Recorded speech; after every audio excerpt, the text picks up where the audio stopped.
everyone! This is Rose Press Pauso, also known as FQMom. FQ stands for Financial Intelligence Quotient. It is the ability to make sound decisions and actions in your personal finances.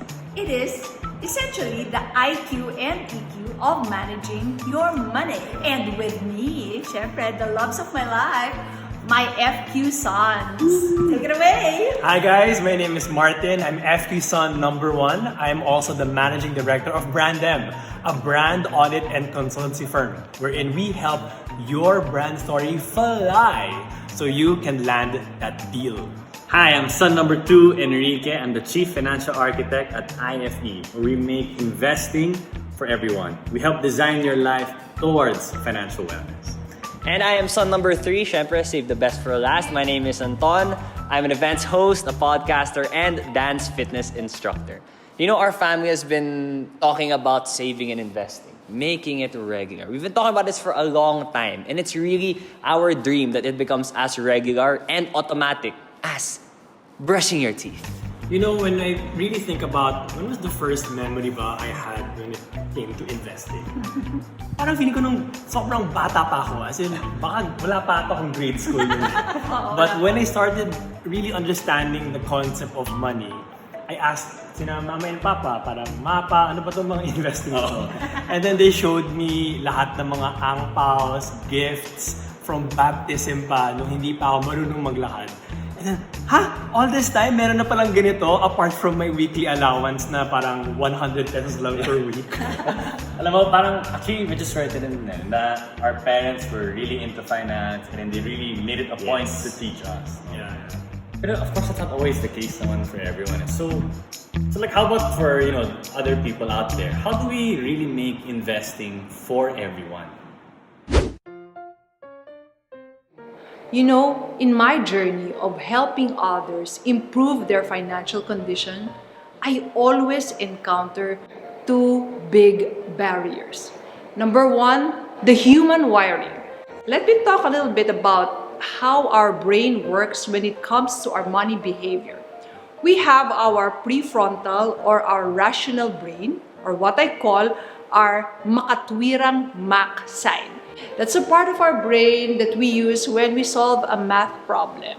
But there's also this part of the brain, which is our emotional emong side. Even if our makatwirang mak really knows that he has to save and invest very regularly, our emotional emong side gets in the way. He wants to spend right now.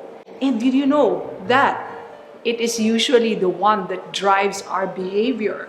So that's one. And the second big barrier is this, our environment. Look at our environment. We have designed it in such a way that it is so easy to shop, diba? 24/7, you can be in your PJs, kahit di ka pa nagtutoothbrush, pwede ka nang mag-shopping. Compare that to saving and investing particularly, wherein you have to fill up a lot of forms, you have to submit a lot of documentation or requirements before you could make that investment. And you know, because of these 2 big barriers, ay nako, over 70% of our population remains unbanked. Ano ibig sabihin nun? Over 70% walang bank accounts. At ang tagal ng pinoproblema to ng Bangko Sentral ng Pilipinas and the other stakeholders.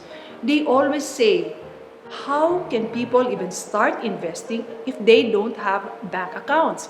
And that is why I got so excited when Gcash approached us for their new product. Imagine, all the regular Juans and Juanas can now start investing through GInvest. Ay, grabe. Ang bongga talaga ng platform na to. To those of you who have your Gcash already, you can now use that same account, not just for spending, but also for investing. And if you still don't have your Gcash account, don't worry, it's so easy to get one. Talaga. Promise. Promise, madali nga. Pero gets ko, may mga nagsasabi kasi dyan na yung pamilya ko, wala kaming background sa finance, wala akong alam dyan. Let me be real with you. Ako rin. Di ako masyadong interested sa finance, sa mga financial jargon, GDP, ABC, XYZ. To be honest, what do I know about finance and stocks? Wolf of Wall Street, The Big Short. But what I do know is that it's super practical and important to have that habit of regularly saving and investing. That's why I think GInvest is perfect for people like me na wala akong professional background in finance, but it is so easy to understand and set up. So let's go. First, magamang, download the Gcash app and then create your own Gcash account and make sure to verify it by providing one valid ID. When you open the app, click Show More and go under Financial Services. You're gonna see there GInvest. Click it. Okay, when you click it and it's your first time, it's gonna ask you to answer this risk assessment profile thing. Pero don't worry, para lang siyang blood test. Hindi ka pwedeng bumagsak. And then register and set up your GInvest by completing the details being asked for. Click on View Investment Products, then you'll see the different types of products that you can choose from. Alright, let me click on this Atram Philippine Equity Smart Index Fund. Okay, so you click on it, and it shows you everything that you need to know. So it has a minimum initial investment of only 50 pesos. So for the global funds naman, the minimum initial investment there is 1,000 pesos. So you can also see details about it, like its past 1 year return. And as you can see, all of the information fits on my screen. It's all kasha dyan lahat. So it's perfect for someone like me. I don't really like reading along with stuff. Alright, so let's buy this baby. So click buy, and then it'll show you the trust agreement and key information statements. Then you can click proceed, and it'll ask you to enter the 6-digit authentication code that was texted to your number, and then press submit. So next, you'll have to input how much you want to invest. Okay, sige, try ko nga. Let's go with 50 pesos. Okay. Then agree to the buy order terms and hit confirm. Congratulations, you are now an investor. No joke, it's really that easy.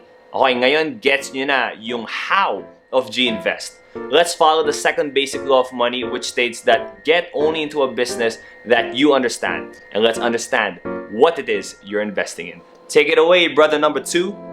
Now let's talk about what are we really getting ourselves into when we invest through Gcash's GInvest. What you'll find is that there are 5 different funds offered by Atram Trust Corp, which are invested in different things and serve different purposes. So let's go through them one by one.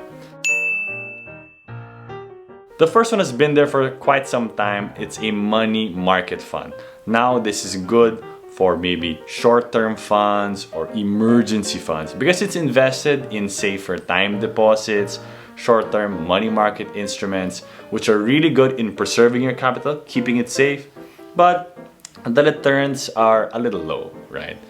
So what if you want more returns? You want to be able to grow your wealth. That's where the second fund comes in, the Total Return Bond Fund. Now, this fund gives you slightly more return because it's invested in government bonds, corporate bonds that are a bit more long-term in nature. And this is good for your medium-term goals. Goals that you want to fund in maybe 2 or 3 years, right? Let's say you're thinking of getting married in a few years, maybe studying abroad, or even buying your first home. This is a good place to invest your money.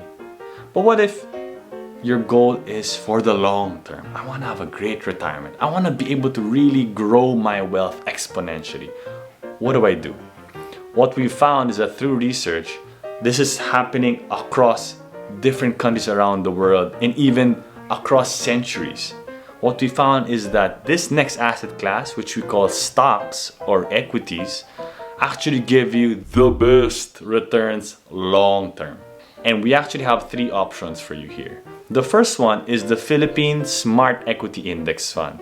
With just 50 pesos, you get to invest in the top 30 companies in the country across different industries.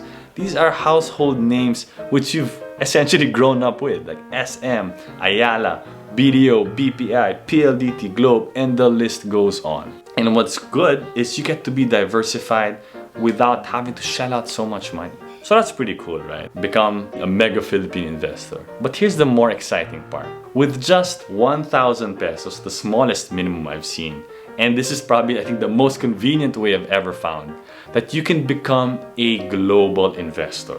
You don't have to convert your pesos into dollars in the bank, go through all of these high minimums and documentary requirements. And there are two options for you. The first one is the Global Technology Feeder Fund. If you believe that the technology trend is really gonna keep growing and these companies are gonna do well, then this is the fund for you. You get to become a part investor in Apple, Google, Samsung, these giants, these tech giants. If that doesn't satisfy technology, there is another one. They call it the Global Consumer Trends Fund. If there's anything that the pandemic taught us, it's these consumer giants that can actually benefit. You have the likes of Amazon, China's Alibaba, SEA Shopee, right? Or even Nintendo for video games. Wherein with just 1,000, you get to become a part owner of these consumer giants globally. With these three equity funds, you can now enjoy and ride on the growth of the Philippine economy, as well as global consumer trends and technologies. Just like that, you can now become a global investor. So I'm guessing you're thinking, is this really for me? Investing, is this really for you? You know, I believe investing is for everyone because we all reach a point in our lives wherein we just have to adult ourselves one way or another. Whether you're employed or self-employed, we're invited to have what you call an entrepreneurial mindset. Number one, be resourceful or madiskarte. Kaya siya may pandemic or not, we will be dealing with a lot of uncertainties. Number two, be aware and sensitive of the opportunities around us. Open our eyes, open our ears. Ano bang sinasabi ng mga tao? Anong sinasabi ng customers ninyo? And number three, which actually pinakamahirap para sa akin, is to have a bias towards action. That it's more important to start doing it than be perfect at it. As the managing director of a brand consultancy firm and a certified strengths coach, I've learned through the years that, you know, we're all like stars. We have our peaks of strength and dips of weaknesses. As we grow up, no, lagi sinasabi sa atin, we have to be a well-rounded person, be good at everything. But I realized na what if we just focus on the things we are good at, focus on the things that we enjoy doing, and invest time in those? How do we work around with managing our weaknesses? By partnering with people who are good at the things that we are not so good at. So that together, diba, together we become what you call a stronger unit or a superstar. Kaya dito papasok yung GInvest. We really have to be wise in investing our time and our resources. That's why we have to also pick sino ba yung mga kakampi natin dito? Who are our allies? As an employer, investing has really allowed me to feel a sense of security. Parang nagkaroon ako ng konting elbow room. I'm not just looking out for myself, but I'm also looking out for my team, for the company. Sakto, nagkaroon ng pandemic, buti na lang meron akong pinagkunan because I've been investing for more than 2 decades na rin. And that has allowed me to still continue on. Meron akong pinagkunan para tuloy yung laban. Goals talaga yun. For you to be able to choose a career path that's really for you. In the end, let's use our hard-earned money to fund our dreams. Because with investing, you can definitely unlock your life goals. Ang saya, no? I mean, ang galing. Ang bongga talaga ng platform ng GInvest. You know, there's no more excuse for families, for individuals to say na investing, hindi para sa akin yan, hindi ko kaya yan, pang mayaman lang yan. Or sasabihin, masyado akong busy wala akong time. Wala na talagang excuse. In the end, let's use our money to fund our dreams. By investing, you could definitely unlock your life goals. And if you think about it, there are so many options. So choose the one that really works for your life. So that's it. At kung ganito kadali naman, edi G na tayong lahat. G!